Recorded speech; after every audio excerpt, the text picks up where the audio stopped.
Halo semuanya, perkenalkan nama saya Alta Fidiana Putra dengan NIM 140562598 dari Prodi Pendidikan Sosiologi Angkatan 2025. Jadi di video ini saya akan membahas tentang bagaimana feodalisme modern yang terjadi di dunia pendidikan dan sistem hierarkis antara tenaga pendidik dan peserta didik, yang mana notabene-nya itu masih terjadi pada era-era modern ini, dan seharusnya feodalisme ini sudah tidak relevan lagi ya, karena dari awal saja mungkin dari adanya kultur feodalisme sendiri itu terjadi pada masa penjajahan Belanda ataupun pada masa penjajahan Jepang, karena bangsa kita dituntut untuk menjadi bagian-bagian yang tidak terlalu mendominasi dalam dunia pendidikan pada masa itu, dan pendidikan pada masa itu juga masih menjadi suatu hal atau suatu komponen yang sangat mahal untuk masyarakat lokal atau masyarakat Indonesia sendiri. Jadi mungkin untuk materi atau isi pertama yang akan saya jelaskan adalah bagaimana feodalisme modern ini sangat-sangat bisa mengganggu proses belajar mengajar, dan itu bukan hanya terjadi di sekolah, tapi itu sering terjadi di dunia perkuliahan atau universitas. Di situ kita bisa melihat bahwa antara tenaga pendidik dan peserta didik itu memiliki gap sosial yang cukup terasa, ataupun gap sosial yang cukup bisa diartikan. Gap sosial ini adalah hal-hal yang menyangkut psikologis dan psikososial juga, dimana peserta didik melihat tenaga pendidik itu sebagai hal-hal yang sumber materi yang mutlak. Jadi dari segi pandangan peserta didik, kita memandang guru itu adalah sebagai sumber ilmu yang mutlak, dan ketika situasi belajar mengajar, kita juga akan membahas beberapa materi-materi yang mungkin sudah disiapkan oleh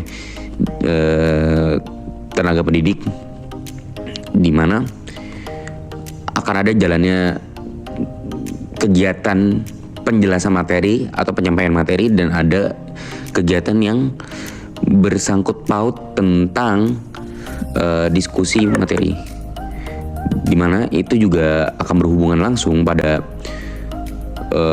interaksi komunikasi sosial di satu ruang lingkup. Tapi kita juga sering melihat bahwa tenaga pendidik itu yang kita bahas tentang bukan bagaimana seorang tenaga pendidik itu bisa menjadi fasilitator keilmuan, tetapi bagaimana tenaga pendidik yang biasanya sering terjadi di Indonesia ini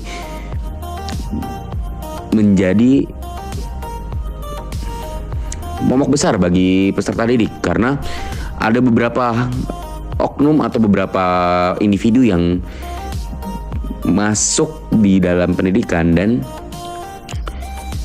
menjadikan suatu identitas sosialnya itu, atau yang bisa disebut tenaga pendidik itu adalah suatu hal yang mungkin tidak bisa dimiliki oleh peserta didik lainnya. Dan dari struktur hierarkis juga, tenaga pendidik di atas peserta didik, karena secara bidang keilmuan tertentu mereka menguasai ilmu itu.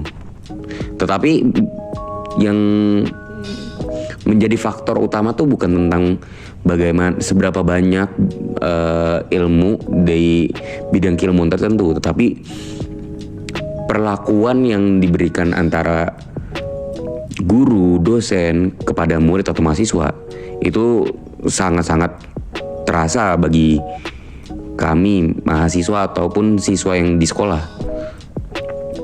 Seperti bagaimana kita harus menyematkan beberapa emoticon yang sopan.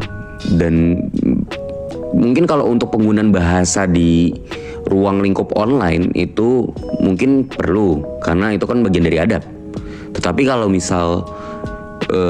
semisal di ruang lingkup yang langsung, tetap menggunakan bahasa-bahasa yang sopan, tetapi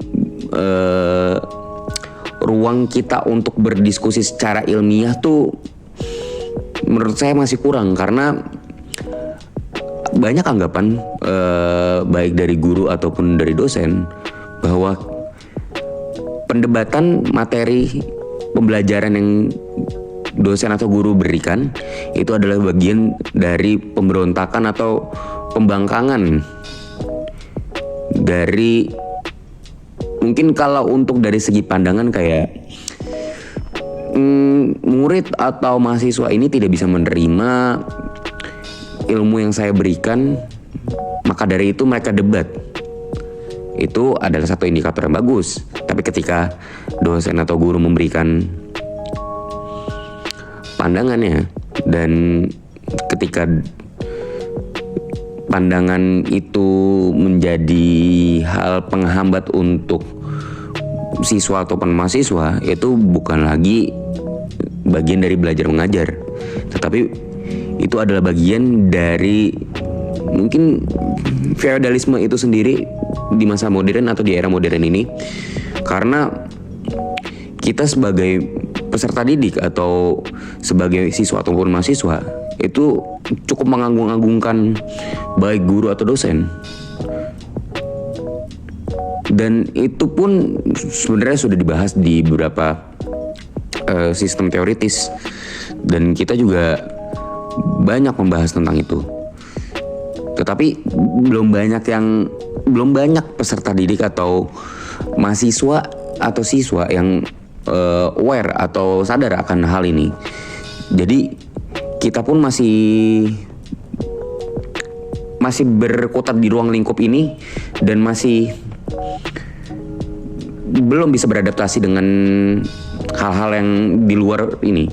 Dan feodalisme itu sendiri itu sering terjadi bukan hanya di sekolah formal dan dunia perkuliahan, tapi ini sangat kental sekali ketika sudah masuk dunia yang menyangkut keagamaan seperti pesantren. Itu sangat kental sekali.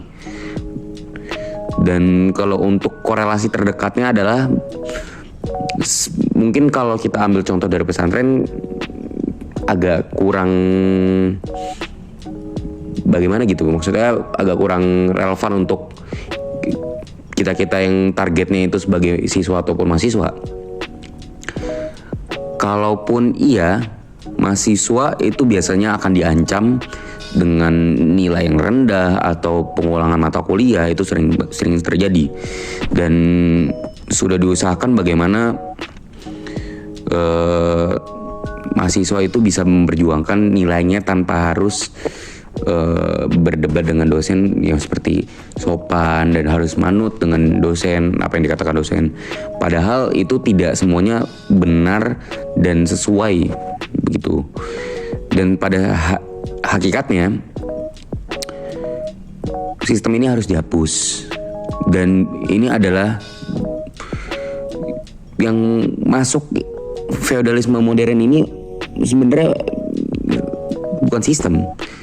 Sebenarnya yang masuk pada kategori feodalisme modern ini adalah budaya turun-menurun. Jadi yang perlu kita evaluasi adalah bagaimana budaya ini bisa hilang dan bisa digantikan dengan banyak hal-hal yang lebih positif. Dan sudah ditetapkan aturan oleh pemerintah juga bahwa dari kurikulum dari teacher center learning menjadi student center learning itu adalah salah satu gerakan dari pemerintah yang cukup baik, dan kita juga berharap akan terus berkembang ke depannya, dan bagaimana sistem-sistem ini menjadi bahan lagi untuk pemerintah dan untuk baik dari tenaga pendidik maupun itu guru ataupun dosen itu kita harap, dan saya harap juga mengerti dengan materi ini, karena tujuan saya bukan untuk menyinggung tetapi untuk menjadi bahan evaluasi itu sendiri. Dan mungkin itu saja yang bisa saya sampaikan. Terima kasih semuanya sudah masuk di video ini.